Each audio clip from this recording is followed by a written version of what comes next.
বন্ধু হওয়া উচিত আয়না এবং ছায়ার মতো, কারণ আয়না আমাদের মিথ্যে বলে না, আর ছায়া কখনো আমাদের সঙ্গ ছাড়ে না।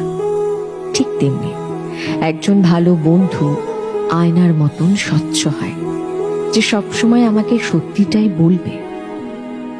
আমাকে খারাপ পথে যাওয়া থেকে আটকানোর জন্য সে আপ্রাণ চেষ্টা করবে।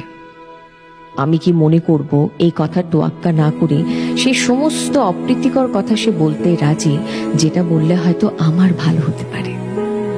বন্ধু হওয়া উচিত আয়না এবং ছায়ার মতো, কারণ আয়না আমাদের মিথ্যে বলে না, আর ছায়া কখনো আমাদের সঙ্গ ছাড়ে না। ঠিক তেমনি একজন ভালো বন্ধু আয়নার মতন স্বচ্ছ হয়, যে সবসময় আমাকে সত্যিটাই বলবে। আমাকে খারাপ পথে যাওয়া থেকে আটকানোর জন্য সে আপ্রাণ চেষ্টা করবে।